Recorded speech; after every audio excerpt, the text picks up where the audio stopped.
When my son told me he couldn't invite me to his daughter's private school fundraiser because I wouldn't fit in with the other grandparents, I smiled and nodded.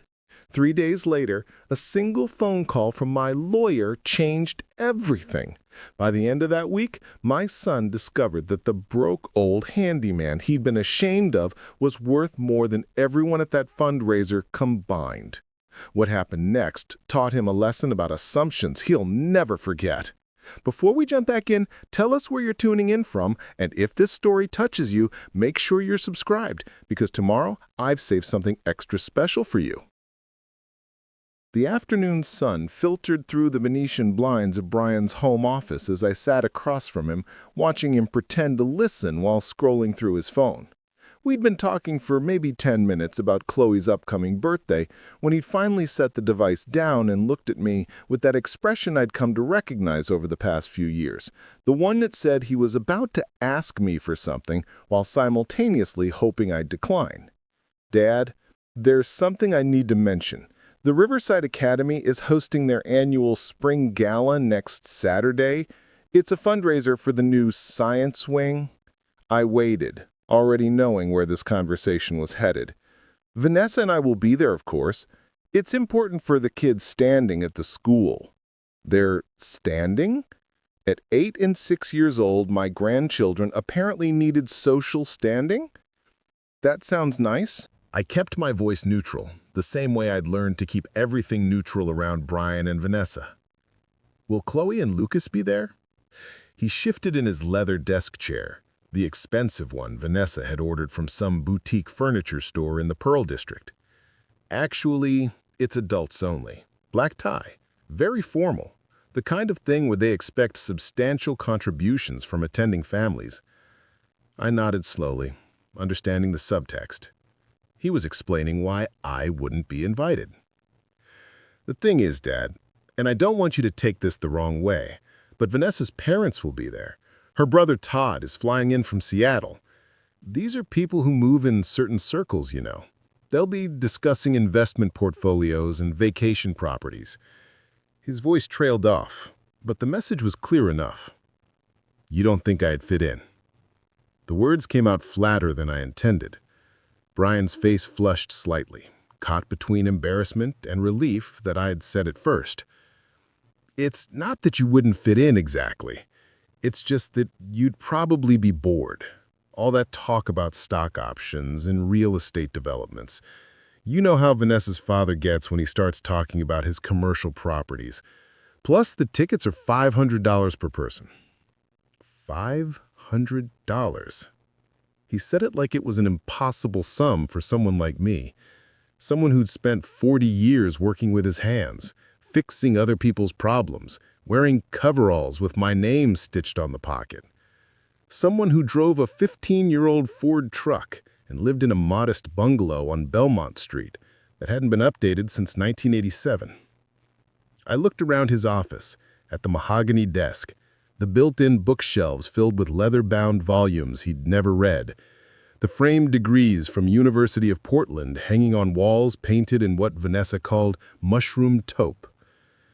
Every inch of this house in Lake Oswego screamed new money, desperately trying to look like old money. I understand. I stood up, my knees protesting slightly. These old joints had carried me through 4 decades of climbing ladders and crawling under houses. "You and Vanessa have a good time. Tell the kids their grandpa says hello." "Dad, wait." Brian stood too, guilt flickering across his features. "It's not personal. You know that, right? Vanessa just thinks it would be awkward. Her family has certain expectations." Expectations.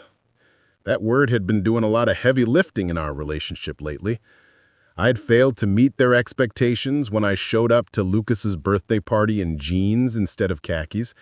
I'd disappointed expectations when I brought a store-bought cake instead of something from the artisan bakery Vanessa preferred. I had fallen short of expectations every time I opened my mouth and revealed I hadn't attended their kind of schools or traveled to their kind of places. "Son, I've lived 68 years without worrying too much about other people's expectations. I'm not about to start now." I'll see myself out. The walk from his office to the front door felt longer than it should have. Past the formal living room where nobody actually lived, past the dining room with the table that seated 12, past family photos where I appeared less and less frequently as the years went on. My reflection caught in the hall mirror showed an old man in a flannel shirt and worn Levi's. Walter Henderson, handyman. Walter Henderson, embarrassment. The drive back to my neighborhood took 20 minutes, but felt like crossing between two different worlds. Lake Oswego, with its manicured lawns and 3-car garages, gave way to inner Portland, where people actually knew their neighbors' names.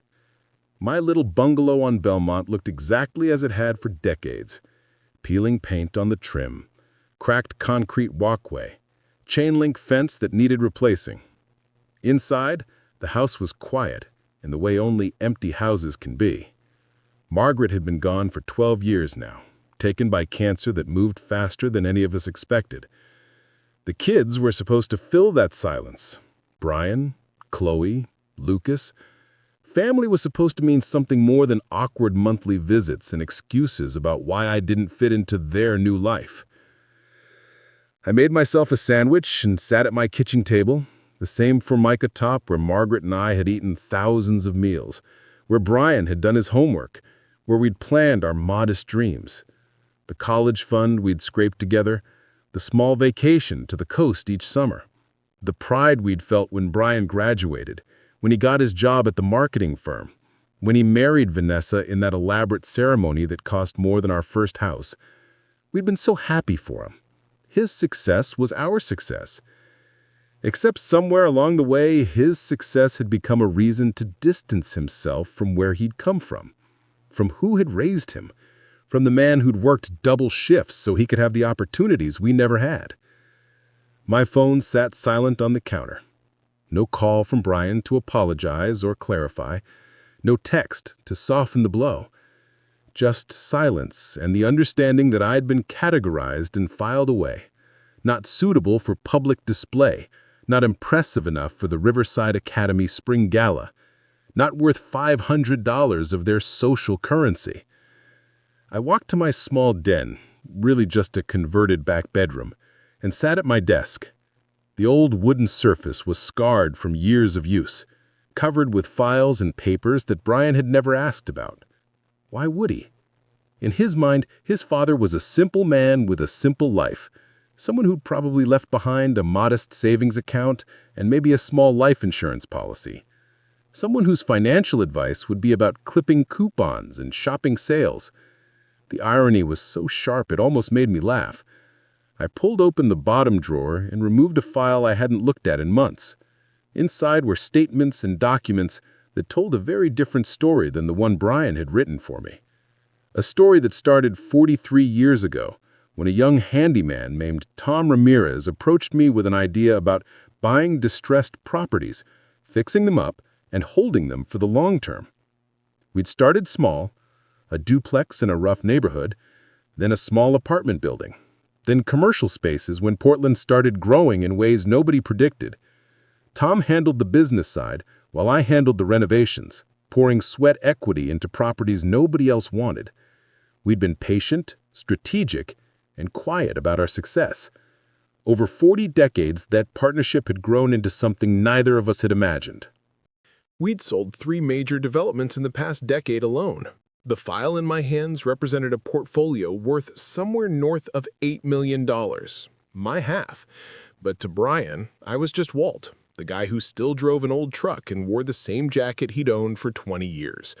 The guy who was too embarrassing to bring around the country club set. The guy who wouldn't fit in with people discussing their investment portfolios. I closed the file and returned it to the drawer. For years, I'd kept this part of my life private. Margaret had known, of course, and Tom, and my sister Ruth, and my lawyer Jonathan Pierce, who'd been handling our legal work since the beginning. But I'd never felt the need to announce it to the world. Money was just money. It didn't make you better or worse than anyone else. Except, apparently it did matter. Preparing and narrating this story took us a lot of time, so if you are enjoying it, subscribe to our channel. It means a lot to us. Now back to the story. To Brian, to Vanessa, to the whole social climbing world they'd built around themselves. They'd measured me and found me wanting, never knowing they were using the wrong ruler entirely. My phone rang, startling me from my thoughts. Ruth's name appeared on the screen. I answered, grateful for the distraction. "Walt, I just talked to Brian." Her voice carried that particular blend of sympathy and frustration only a younger sister could manage. "He told me about the gala situation. I'm so sorry." "Don't be. It's fine." "It's not fine, and you know it." She sighed heavily. "That boy needs a wake-up call about what really matters." Maybe he does. I looked out my window at the setting sun painting the sky in shades of orange and pink. But that's not my job anymore, Ruth. I raised him the best I could. What he does with it now is his choice. "You're being too understanding. If one of my kids treated me like that, there would be consequences." Ruth had always been more direct than me, more willing to confront problems head-on. Maybe that's why her relationship with her own children seemed easier, more honest. We talked for a few more minutes before saying goodbye. After hanging up, I sat in the growing darkness of my den, thinking about choices and consequences and the distance that had grown between my son and me. Not just physical distance, but something deeper, a gulf built from assumptions and judgments and the quiet belief that some people mattered more than others. Tomorrow was Friday. I had a standing meeting with Jonathan Pierce to review some paperwork on a property we were considering in the Pearl District. Maybe it was time to have a different kind of conversation with my lawyer. One about transparency and truth, and teaching lessons to people who thought they already knew everything worth knowing. Outside, the neighborhood settled into its evening rhythm. Dogs barking, children being called in for dinner, the ordinary sounds of ordinary people living ordinary lives. People who probably wouldn't impress Brian or Vanessa or their country club friends. People who were worth more than any fundraiser ticket price could measure. I stood and walked to my bedroom, past the photos of Margaret, past the memories of a life lived honestly and without pretense. Sleep would come eventually, and tomorrow would bring its own decisions. But tonight, sitting in my modest house that apparently wasn't good enough for my son's new world, I felt something unexpected stirring in my chest. Not quite anger, not quite hurt. Something closer to resolve. The kind of clarity that comes when you finally understand exactly where you stand and decide you're done apologizing for it. Friday morning arrived with the kind of crisp Portland weather that made you remember why people put up with the rain. I dressed in my usual work clothes, faded jeans and a button-down shirt that had seen better decades, and drove downtown to Pioneer Tower. The building rose 15 stories above the street, all glass and steel and the kind of modern architecture that screamed success to anyone paying attention. The parking garage attendant waved me through without a second glance. To him, I was just another old-timer visiting someone's office. The elevator carried me smoothly to the 15th floor, where frosted glass doors announced Henderson and Ramirez Properties in understated lettering. No flashy logos, no pretentious slogans, just our names and the quiet confidence of people who didn't need to prove anything. Jonathan Pierce was already waiting in the conference room, papers spread across the polished table.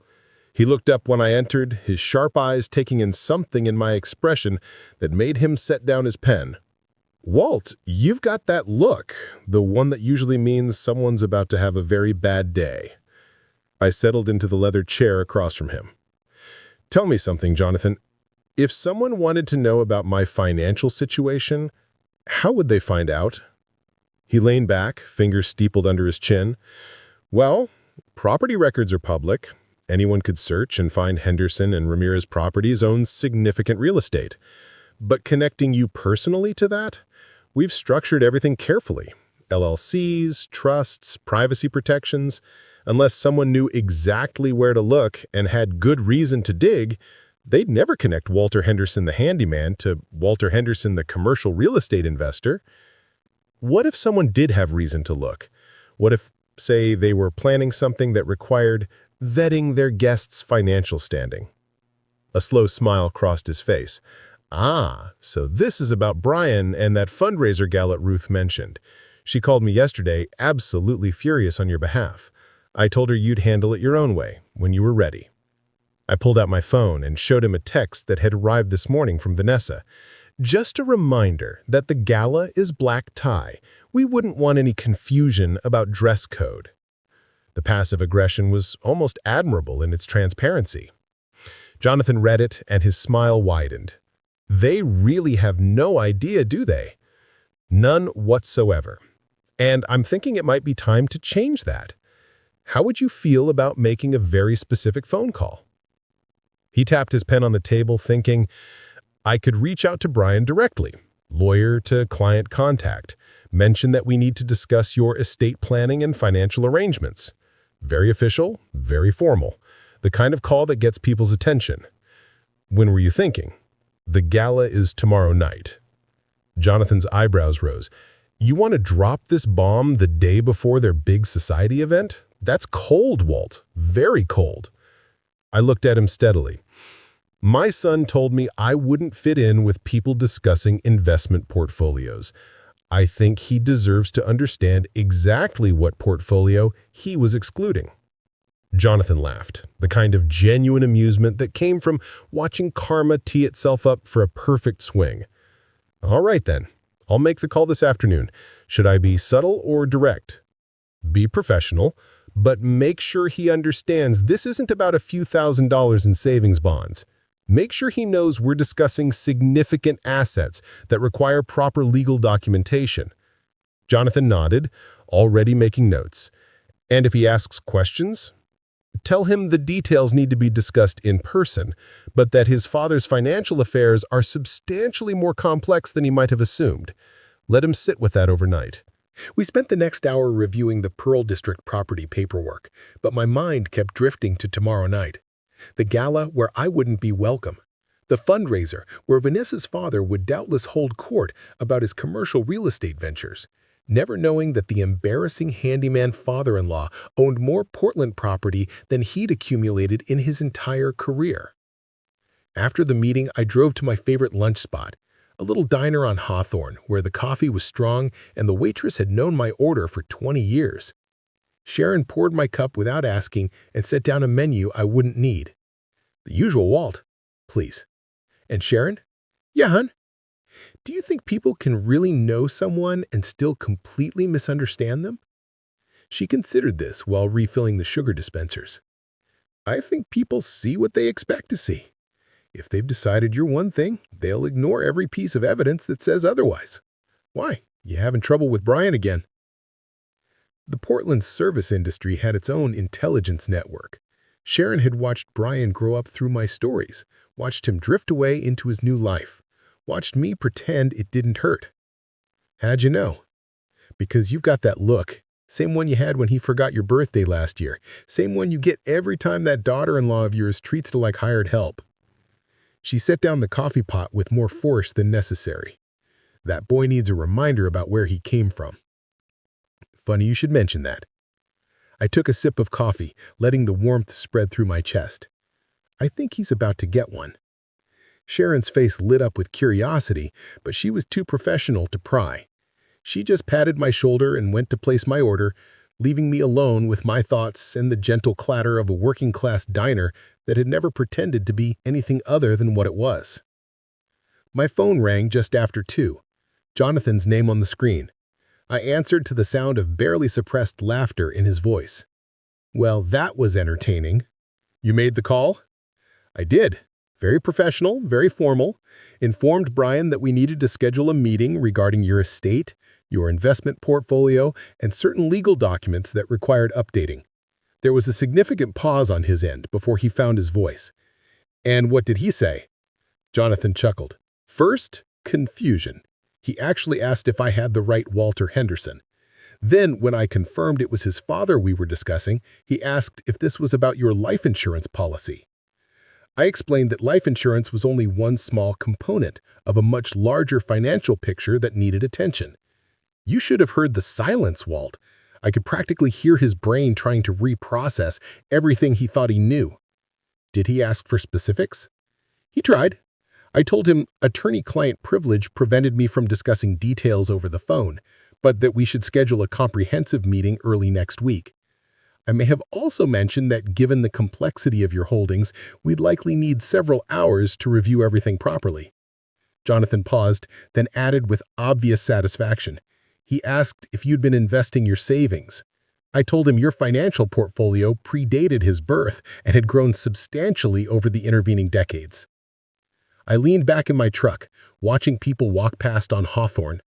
Regular folks, living regular lives, none of them worried about whether they fit into country club society. How did he sound when you hung up? Stunned. Absolutely stunned. And Walt? His wife was apparently in the room. I could hear her in the background asking questions. Jonathan's voice took on a more serious tone. They're going to call you, probably within the hour. What are you going to say? The truth. That I've been exactly who I've always been. They're the ones who made assumptions. My phone buzzed with an incoming call even as I spoke to Jonathan. Speak of the devil. That's Brian now. Good luck, Walt. And for what it's worth, I think it's about time someone taught that boy a lesson in humility. I switched calls, letting Brian's name flash on my screen twice more before answering. The eagerness in that repeated calling told me everything I needed to know about how Jonathan's message had landed. Dad? Brian's voice carried a note I hadn't heard in years. Uncertainty mixed with something that might have been respect. I just got a very interesting call from your attorney. Did you? I kept my tone mild, almost disinterested. Yes, he said something about needing to discuss your estate and investment portfolio. Dad, I didn't know you had an attorney, or an investment portfolio for that matter. The sentence hung in the air between us, heavy with implications he was just beginning to grasp. There's a lot you don't know about me, son. I've never felt the need to advertise my business. But Mr. Pierce is right. It's probably time to make sure everything is properly documented. I'm not getting any older. But he made it sound like there was substantial assets involved. Is this about the house? The bungalow's worth maybe $200,000 in this market. I let the silence stretch, enjoying his confusion more than I probably should have. The house is part of it, certainly, but there are other considerations. What other considerations? His voice rose slightly, frustration creeping in. Dad, I don't understand. You're a retired handyman. What kind of portfolio requires hours of legal consultation? I pulled into my driveway, looking at my modest home with fresh appreciation. Appearances can be deceiving, Brian. You of all people should understand that. After all, you've built a whole life around managing perceptions. There was a pause. Then I heard Vanessa's voice in the background, sharp with questions. Brian covered the phone imperfectly, and I caught fragments. Something about properties and attorneys and how much money are we talking about. When he came back on the line, his tone had shifted again. Dad, Vanessa wants to know if this is something we should be aware of, family planning purposes. Of course she does. I unlocked my front door, stepping into the familiar quiet of my home. Tell Vanessa that my financial arrangements are my own concern. When and if I decide to share details, it'll be with people who've earned that trust. Another pause, longer this time. That's not fair, Dad. We're family. The words hit harder than he probably intended. Family. The same family that didn't want me at their fundraiser. The same family that found me embarrassing around their society friends. The same family that assumed I was too broke and too simple to understand their sophisticated world. Are we, Brian? Because family usually means you're welcome at important events. Family usually means people don't make assumptions about your worth based on the truck you drive. This is about the gala, his voice dropped. Dad, I explained that. It's complicated. It's not complicated at all, son. It's very simple. You were ashamed of me. You assumed I was broke and unsophisticated and wouldn't fit in with the kind of people you're trying to impress. Well, here's something for you to think about while you're at that fundraiser tomorrow night. The man you didn't think was good enough to attend? The man you thought was too broke? He probably owns more commercial real estate in Portland than anyone else in that room. I hung up before he could respond, my heart pounding with an unfamiliar sensation. Not quite satisfaction, but something close. The truth, finally spoken after years of letting assumptions slide. My phone immediately started ringing again. I turned it off and set it on the counter, staring at the blank screen. Tomorrow night, Brian and Vanessa would attend their fancy gala. They'd smile and network and try to impress the right people. And the whole time, they'd be wondering exactly what their embarrassing handyman father was really worth. Let them wonder. Let them sit in that uncertainty the same way I'd sat in the certainty of being judged and found wanting. Sometimes the best lessons were the ones you had to figure out yourself. Saturday morning broke gray and misty, typical June weather for Portland.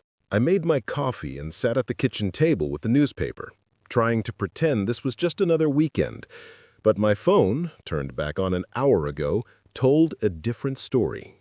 17 missed calls. 12 from Brian, 3 from Vanessa, 2 from a number I didn't recognize. The voicemails painted an interesting picture.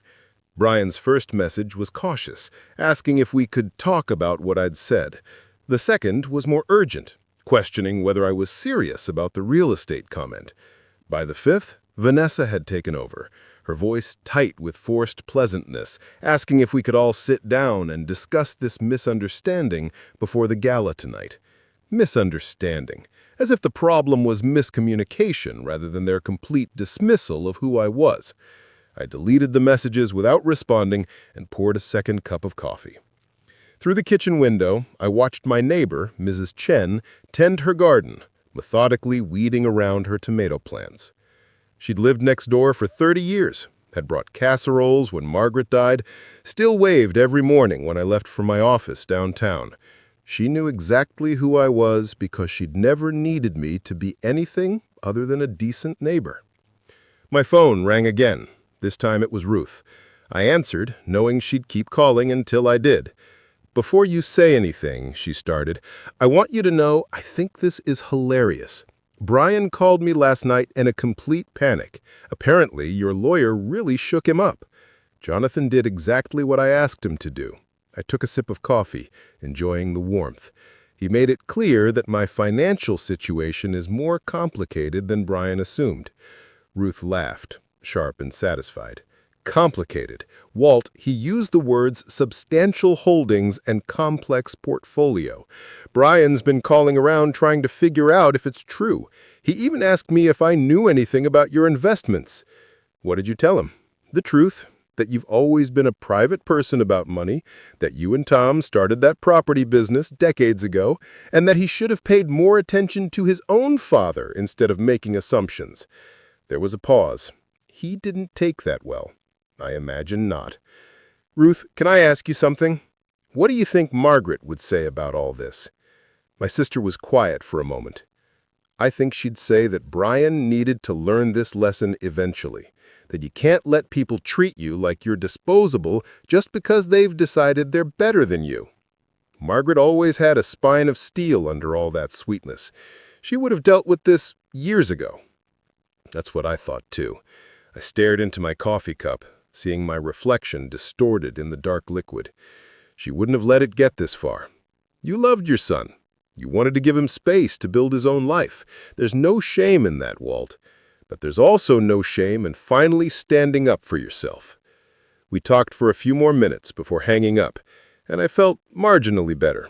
Ruth had always understood me in ways Brian never seemed to. Maybe that was the difference between siblings who'd grown up together in hardship and children who'd been shielded from it. At noon, a car pulled up outside my house. Expensive, German, the kind of vehicle that announced its driver's status before they even stepped out. Through my front window, I watched Brian emerge from the driver's seat, followed by Vanessa from the passenger side. They both wore what I had come to think of as their armor. Designer casual clothes that cost more than my monthly grocery budget. Sunglasses that probably had some Italian name I wouldn't recognize. The careful grooming that came from having time and money to invest in appearances. I opened the door before they could knock, standing in the doorway in my weekend clothes. Jeans, a Portland Trail Blazers t-shirt Margaret had given me a decade ago. Bare feet. The contrast between us couldn't have been sharper. "Dad?" Brian's voice carried an unfamiliar note of deference. "Can we come in? We need to talk." I stepped aside, watching them enter my home with fresh eyes. Vanessa's gaze swept the living room, taking in the outdated furniture, the worn carpet, the television from 2008. I could see her mentally cataloging everything, trying to reconcile this modest space with whatever numbers were running through her head. "Please, sit down." I gestured to the couch, the same one Margaret and I had bought at a clearance sale in 1994. "I'll get you some water." When I returned from the kitchen with 2 glasses, they were perched on the edge of the cushions, like birds ready to take flight. Brian accepted his water without drinking. Vanessa set hers on the coffee table, carefully avoiding a water ring that had been there since the Clinton administration. "Dad, we need to clear something up." Brian leaned forward, his hands clasped between his knees.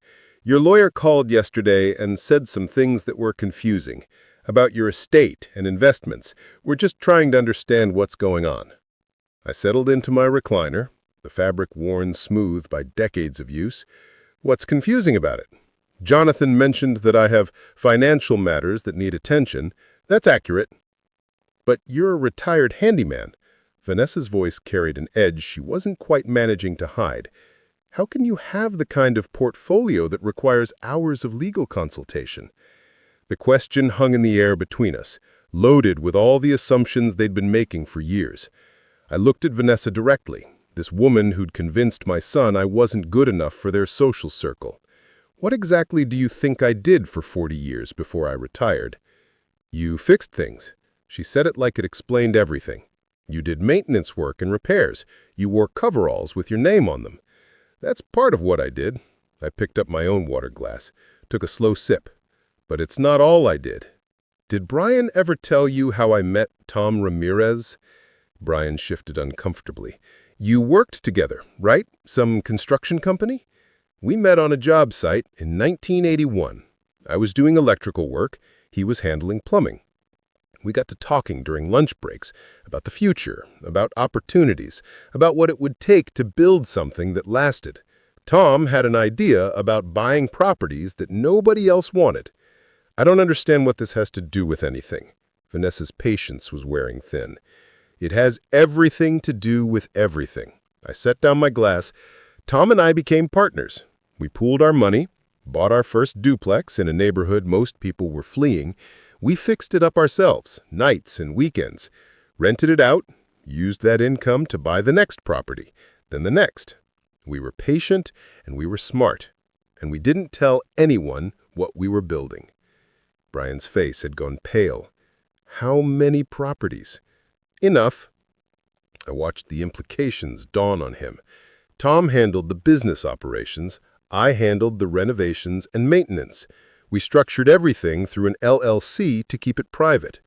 Over the years, we expanded into commercial real estate, office buildings, retail spaces, mixed-use developments. We were early to some Portland neighborhoods that became very valuable. The silence in my living room was profound. Outside, I could hear Mrs. Chen's wind chimes, children playing down the street, normal Saturday sounds from a normal neighborhood where a very not normal conversation was taking place. Vanessa found her voice first. "How much are we talking about? Because if it's a few $100,000, that's one thing, but if it's more, it's more." I met her eyes steadily, substantially more. Brian stood up suddenly, pacing to the window. "This doesn't make sense. If you had money, real money, why live like this?" He gestured around the room. "Why drive that old truck? Why dress like—" He stopped, seeming to realize how the sentence would end. "Like a working-class embarrassment?" I finished for him. "Because these things suit me just fine. Because I don't need to prove my worth to anyone through material display. Because I learned a long time ago that people who judge you by your possessions aren't worth impressing." Vanessa's expression had shifted from confusion to calculation. I could practically see her reassessing everything, running new numbers through her mental spreadsheet. "Brian, this changes things. The gala tonight. We should..." "Should what?" I interrupted. "Suddenly want me there now that you know I'm not broke? Suddenly think I'll fit in with your country club friends because I can write a bigger check than they can?" The shame on Brian's face was almost painful to witness. "Dad, that's not fair. We didn't exclude you because of money." "No, You excluded me because you were ashamed of who you thought I was. A simple old man who wouldn't understand your sophisticated conversations. Someone who'd embarrass you in front of Vanessa's family and their important connections. I stood up, needing to move, needing them to understand. But here's what you never bothered to learn. While Richard Mitchell was climbing the corporate ladder at his regional bank, I was acquiring properties across 2 states. While Vanessa's brother Todd was getting his MBA, I was negotiating commercial leases worth millions. While you were all discussing your portfolios at dinner parties, I was building one that would put most of theirs to shame. How much, Dad? Brian's voice came out strangled. How much are you actually worth? Does it matter? I turned to face him. Does the number change who I am? Does it make me more worthy of respect, more deserving of being included in family events? Because if it does, Brian, then you've learned all the wrong lessons from life. He sank back onto the couch, his head in his hands. I didn't know. How could you not know? I've been your father for 42 years. You've seen me work, seen me make decisions, seen me navigate the world. The only reason you didn't know is because you stopped paying attention. You decided I was one thing and never looked close enough to see anything else. Vanessa stood abruptly, her composure cracking. This is unbelievable. We've been worried about your retirement, about whether you'd have enough to live on. You've been what? I cut her off. Feeling superior? Feeling generous in your tolerance of the poor relation? Let me be clear about something, Vanessa. I've never needed your concern or your charity. What I needed was basic respect and inclusion in my own family. That was free, and you couldn't manage it. The gala starts in 6 hours. Brian looked up at me, his eyes red. Dad, please, come with us tonight. We'll introduce you to everyone. Explain what? That you suddenly discovered I'm worth knowing now that you know my bank balance? I shook my head. No, son, I'm not interested in being your show pony. If I wasn't good enough for your event yesterday, I'm not good enough today. The only thing that's changed is your knowledge, not my value. They left shortly after, Vanessa's heels clicking sharply against my walkway. Brian's shoulders slumped in defeat. I watched their expensive car pull away and felt something settle in my chest. Not quite peace, but close to it. The truth was out now, hanging in the air between us like morning fog. What they chose to do with it would tell me everything I needed to know about whether this relationship could be salvaged. I spent the rest of the afternoon in my garden, pulling weeds and trimming the hedges that bordered my property. Simple work, honest work, the kind that had always helped me think clearly. Mrs. Chen came to the fence around 4, holding a container of her famous dumplings. I heard voices earlier. Everything okay, Walter? As okay as it can be when your family finally sees you clearly and doesn't much like the view. I accepted the dumplings gratefully. Thanks for these, Helen. You're a good neighbor. Better than good family sometimes. She patted my arm with her weathered hand. My daughter went through something similar. Moved to California, got fancy job, forgot where she came from. Took her 5 years to remember that family is about more than status. Did she figure it out? Eventually. But she had to lose some things first. Pride, mostly. Some friendships that weren't real. The question is whether Brian will figure it out before he loses what actually matters. She gave me a knowing look and headed back to her garden. Evening fell over Portland, painting the sky in shades of amber and rose. Somewhere across town, the Riverside Academy gala was beginning. Vanessa and Brian would be there in their formal wear, making small talk with people who measured worth in zeros and social connections. Richard Mitchell would be holding forth about his business acumen. Todd would be networking, and everyone would be discussing their successes and their portfolios and their very important lives. I heated up Mrs. Chen's dumplings and ate them slowly, savoring the care she had put into each fold of dough. Then I poured myself a glass of wine, something decent I'd been saving, and sat on my back porch watching the stars emerge.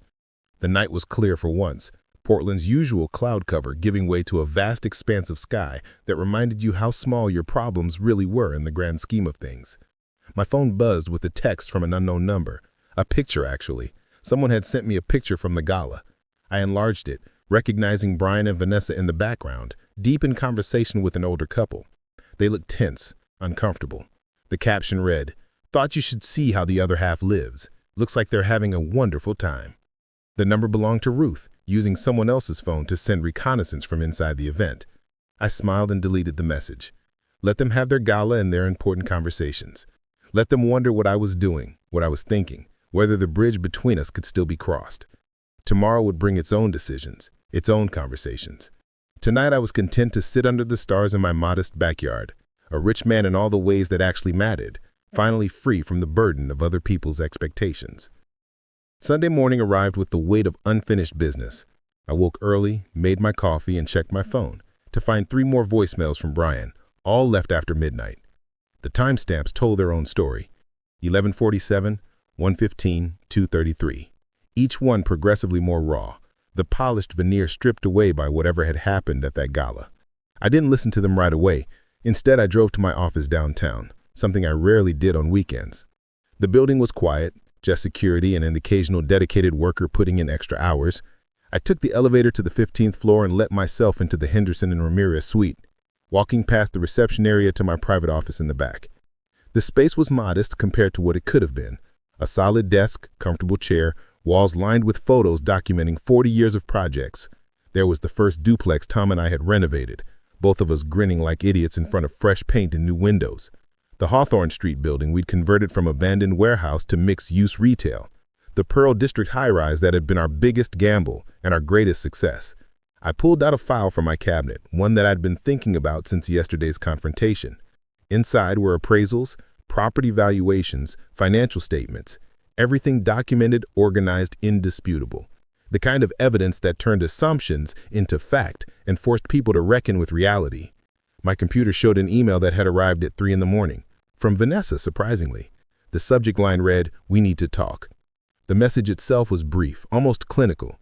"Richard asked about you last night, specifically asked what your background was in commercial real estate. I didn't know what to tell him. Neither did Brian. We look like fools in front of my family. We need to discuss how to handle this situation going forward." Handle this situation, as if my existence and my career were problems requiring management rather than realities requiring acceptance. I closed the email without responding and opened my voicemail instead, finally ready to hear what Brian had said in those late-night messages. "Please call me back." The second showed cracks in that control. His voice was slightly slurred, probably from the open bar at the gala. "Dad, Richard cornered me tonight.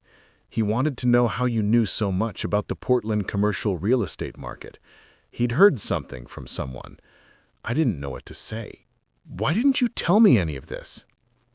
The third message was the one that made my chest tighten.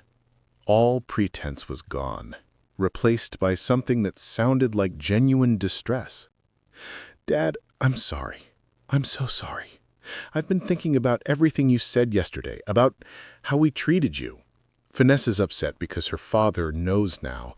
He knows we excluded you from the gala, and he knows why, and he's asking questions about what kind of man turns away family over money. Except it wasn't about money, was it? It was never about money for you. We made it about that. We assumed you didn't have any, and didn't matter because of it. And now everyone knows we were wrong and we look terrible, but that's not even the worst part. The worst part is that we hurt you and we didn't even know we were doing it because we never bothered to really see you." I saved the message and sat back in my chair, looking out the window at downtown Portland, waking up. Below me, the city stretched out in all directions, a patchwork of neighborhoods where Tom and I had built something substantial over decades of patient work. We'd never advertised our success, never sought recognition. The work itself had been enough. But silence had its costs, too. My son had grown up watching me leave for work in coveralls, watching me come home tired and dirty, watching me live modestly despite the growing wealth I was accumulating. He'd drawn conclusions based on appearances, and I'd let him. Maybe that had been my mistake. Maybe Margaret would have insisted on more transparency, more sharing of the full picture rather than just the working-class exterior. My phone rang. Tom Ramirez, calling from his place out in Bend where he'd retired 3 years ago. I answered to his familiar, gravelly voice. "Ruth called me yesterday. Said you finally told Brian about the business. How'd that go?" "About as well as you'd expect." I stared at a photo on my wall. Tom and me at the groundbreaking for our biggest project. He looked like he'd been hit by a truck. "Good." Tom's tone was unapologetic. "Kid needed humbling. I've been saying that for years, Walt. Every time you'd mention something he said, some way Vanessa treated you, I'd tell you to set him straight. But you wanted to let it play out. So what happens now?" I don't know yet. They want to meet, want to discuss how to handle the situation. Like I'm a public relations problem. Tom snorted. You gonna meet with them? Eventually, but on my terms, not theirs. First, I think they need to sit with this for a while. Really sit with it. We talked for another 20 minutes, catching up on business and life. Before hanging up, Tom said something that stuck with me. You know what your real wealth is, Walt. It's not the properties or the bank accounts. It's that you never needed any of it to know who you were. That's what made you a good partner and a good man. Don't let them take that from you now. I left the office around noon and drove to lunch at a small Vietnamese place near my house. The owner, a woman named Lynn, who'd immigrated 30 years earlier, greeted me by name and brought my usual order without asking. Her daughter was in college now, studying engineering. I'd helped them with a small business loan years ago when the banks wouldn't take a chance on them. They'd paid back every cent and never forgot the gesture. That was what wealth meant to me. The ability to help when help was needed, to make a difference in small ways that rippled outward.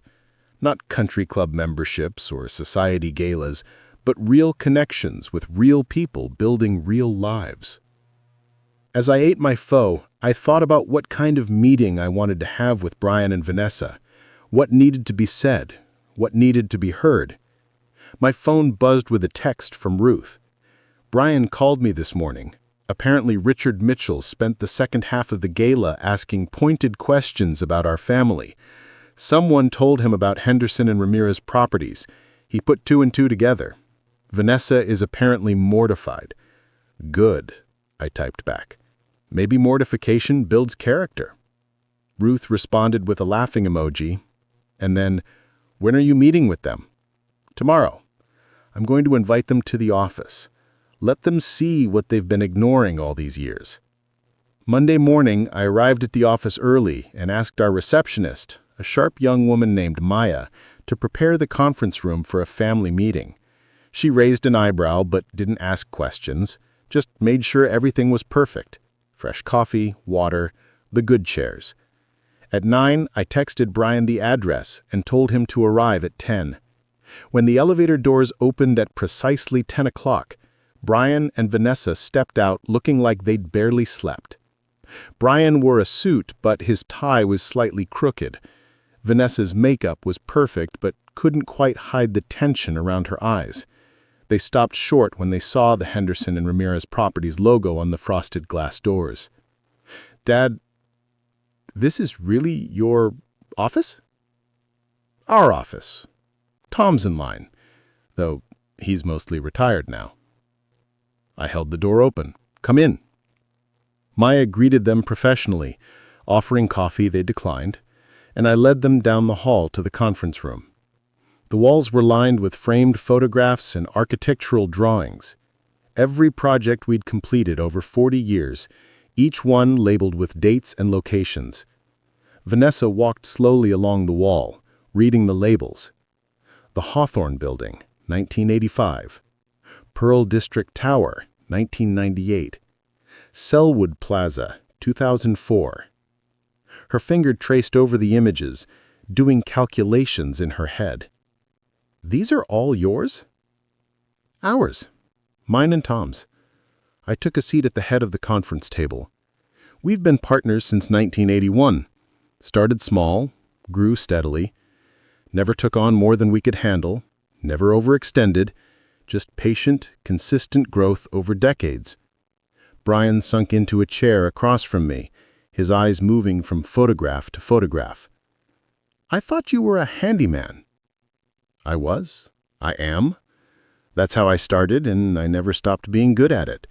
But I was also an investor and a developer and a businessman. Those things aren't mutually exclusive. The coveralls didn't make me less capable of understanding finance. The truck didn't mean I couldn't negotiate complex deals. Why didn't you tell me? His voice cracked slightly. All these years, why didn't you say anything? Would it have mattered? I met his eyes directly. If I'd told you 10 years ago that I owned property across Portland, would you have treated me differently? Would Vanessa have been more respectful? Would you have been less embarrassed to include me in your life?" He opened his mouth, then closed it, unable to answer honestly without indicting himself. Vanessa spoke up, her voice tight. "Richard asked me last night how long your partnership has existed. He said Henderson and Ramirez is well known in commercial real estate circles. He couldn't believe we didn't know our own family connection." "I imagine that was uncomfortable for you." I kept my tone neutral. "Having your father-in-law realize you excluded your wife's father from a fundraiser because you thought he was too poor and unsophisticated to attend? Yes, Vanessa, I can see how that would be embarrassing." She flushed red. "We made a mistake. We're here to apologize and figure out how to move forward. Are you?" I leaned back in my chair. "Because your email said we need to discuss how to handle this situation. That's not the same as apologizing. That's damage control." There was a long silence. Through the windows, I could see Portland stretching out below us, the city where I'd built a quiet empire, while my son assumed I was barely scraping by. Brian finally spoke, his voice raw. "You're right. About all of it. We were wrong and we hurt you and we didn't even realize it because we'd already decided who you were without bothering to look closer. Vanessa's parents, their opinions, their expectations, they mattered to us more than you did." And that's inexcusable. I let his words hang in the air, watching to see if Vanessa would echo them. She was staring at her hands, jaw tight. "Vanessa," I prompted gently, "do you agree with that assessment?" She looked up, and I saw something unexpected in her eyes. Not quite tears, but close. "Yes. I spent the whole weekend thinking about how I've treated you. The comments, the exclusions, the assumptions. My father pointed out that I've been acting exactly like the people I used to despise, the ones who judged him for working his way up from nothing. I've become what I hate. And I took you down with me." That was closer to real accountability than I'd expected. I pulled out the file I'd prepared, sliding it across the table. "This is everything. Complete financial disclosure. Property holdings, valuations, investment accounts, the works.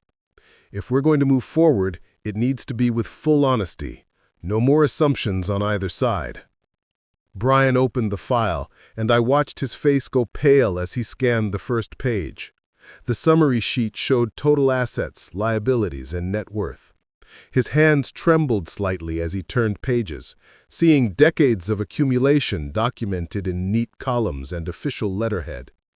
"Dad, this is over $8 million. 8.3, to be precise." I watched them process the number. "Tom has the other half. We've been 50-50 partners from the beginning." Vanessa was reading over Brian's shoulder, her expression shifting from shock to something that looked like grief. "We treated you like you were nobody, like you were some kind of burden we had to tolerate, all while you were this." She gestured at the documents. "This entire time." "Not this," I corrected her firmly. "This is just money, numbers on paper, properties and investments. What you should have seen was that I was your family, that I loved my son and my grandchildren, that I had wisdom and experience and deserved basic respect regardless of my bank balance. The money doesn't change who I've always been. It just reveals how badly you misjudged me." The conference room fell silent except for the soft hum of the ventilation system. Below us, the city moved through its Monday rhythms. People working, building, trying. Above us, in this quiet space, my son and his wife were finally seeing clearly what they'd been blind to for years. Whether that clarity would change anything remained to be seen, but at least now we were all working from the same set of facts. No more assumptions, no more comfortable lies. Just the truth, laid out in financial statements and family failures, waiting to see if there was still something worth salvaging from the wreckage. 3 weeks passed before I heard from them again. Not silence exactly, but space. The kind of distance that lets people think instead of react. process instead of defend. I spent that time working in my garden, meeting with Tom about a potential new property, having dinner with Ruth and her family, living my life the way I always had, unburdened by the need to prove anything to anyone. When Brian finally called, his voice carried a different quality, steadier, more genuine. "Dad, I'd like to bring Chloe and Lucas to visit this Saturday. Just us, no Vanessa. I want them to know their grandfather. The real one, not the version I've been presenting." I agreed, and Saturday morning found me making pancakes when they arrived. The kids tumbled through my door with the easy enthusiasm of children who hadn't yet learned to judge people by their houses or their clothes. "Grandpa, we brought you drawings." Chloe thrust a stack of construction paper at me, each sheet covered in crayon renderings of what I eventually recognized as buildings. Brian stood in the doorway, watching his children explore my modest home with curious eyes. Lucas had found my old toolbox and was examining a tape measure with intense concentration. "Your mom helped them research Henderson and Ramirez properties online. They wanted to draw some of your buildings.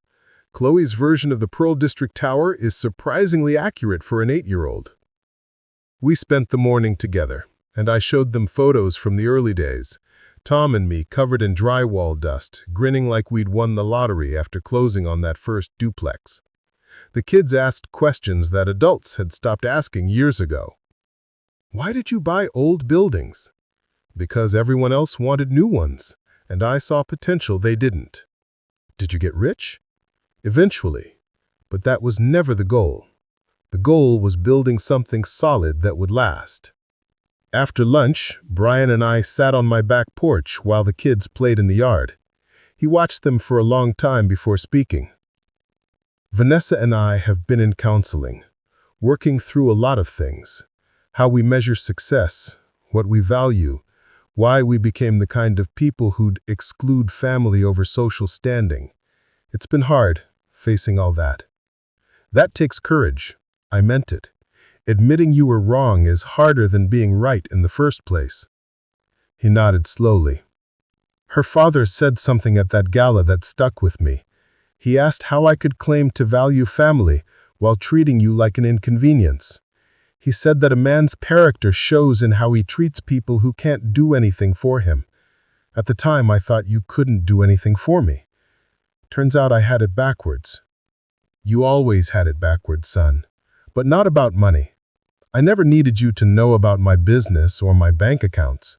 I needed you to value me as your father, to include me in your life because I mattered to you, not because I could write a check or impress your in-laws. The money just made it obvious what was already true." We sat in comfortable silence, watching Chloe teach Lucas how to do a cartwheel. They were laughing, tumbling in the grass without self-consciousness or pretense, the way children do before the world teaches them to perform instead of just be. "I'm not asking you to forgive us right away." Brian's voice was quiet. "I know we damaged something that might not be fixable, but I'd like the chance to rebuild, not based on your portfolio or your properties, but on actually knowing you, on letting my kids know their grandfather." "I'd like that too." The words came easier than I expected. "But Brian, this goes both ways. You need to understand that I'm the same person I was before you knew about Henderson and Ramirez properties. Same values, same history, same man. If you can respect that version of me, the one in work boots and flannel, then maybe we can find our way back." He extended his hand, and I shook it. A simple gesture, but it felt like a beginning. Not a resolution exactly, but an agreement to try. That evening, after they left, I called Tom and told him about the visit. He listened quietly, then said what he always said when things worked out. "You're a good man, Walt. Too forgiving maybe, but good." Maybe forgiveness was the point. Not forgetting what happened or pretending it didn't hurt, but choosing to leave room for people to grow. Brian had a long way to go, and so did Vanessa. They needed to prove through actions, not words, that they'd learned something from this mess. But my grandchildren deserved to know their grandfather, and I deserved to know them. The following month, Brian invited me to Lucas's soccer game.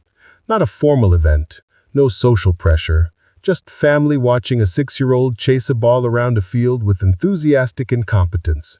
Vanessa was there, noticeably quieter than usual, and when our eyes met, she managed a small, genuine smile. Progress came in increments. By autumn, we'd established a new rhythm. Sunday dinners at my place, where I cooked the kind of simple food I'd always made, and nobody pretended it needed to be fancier.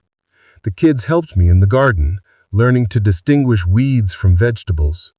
Brian asked questions that adults had stopped asking years ago. Why did you buy old buildings? Because everyone else wanted new ones, and I saw potential they didn't. Did you get rich? Eventually, but that was never the goal. The goal was building something solid that would last. After dinner, Vanessa approached me in the kitchen. Walter, I owe you a real apology. Not the corporate version from the conference room, but an actual one. I was cruel and dismissive, and I taught my children to value all the wrong things. I'm trying to do better. I handed her a dish towel. Then start by drying these plates and telling me about Chloe's science project.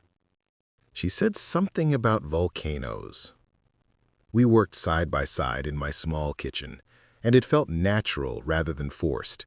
Small moments of ordinary family life, the kind I'd been excluded from for years, the kind that mattered more than any gala or fundraiser ever could. Tom passed away that winter, peacefully in his sleep at 71. At his funeral, Brian met the other half of Henderson and Ramirez for the first time, shaking hands with Tom's children and grandchildren, hearing stories about our partnership. Afterward, he said something I hadn't expected. Dad, I'm proud of what you built, but I'm more proud that you built it without losing yourself, that you stayed who you were even when the money came.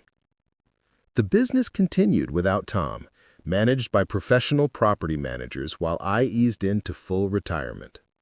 I sold my half to Tom's family at a fair price, keeping enough to live comfortably and help the people I cared about. Ruth's grandchildren got college funds, Mrs. Chen's grandson got help with a business loan, the Vietnamese restaurant that had fed me for decades got new equipment when theirs failed. My relationship with Brian wasn't perfect, but it was real. Built on honesty rather than assumptions, respect rather than social calculations. We'd never get back the years we lost, but we could make the ones ahead count for something. And my grandchildren, they knew their grandfather not as a wealthy investor or a simple handyman, but as someone who'd lived with integrity regardless of who was watching. That was the real inheritance I hoped to leave them. Not properties or portfolios, but the understanding that your worth isn't determined by other people's measurements. That dignity comes from within, not from bank statements or social standing. That family means showing up and being present and valuing people for who they are, not what they can do for you. Some lessons take a lifetime to learn. Some take a lawyer's phone call and a moment of reckoning. Either way, the truth eventually surfaces.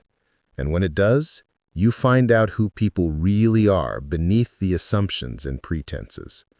Sometimes they surprise you. Sometimes they disappoint you. But at least you know where you stand. I stand in my garden on Belmont Street, still driving my old truck, still wearing comfortable clothes, still myself. Just a man who built something worthwhile and never needed anyone's permission to be proud of it. That's enough. That's always been enough.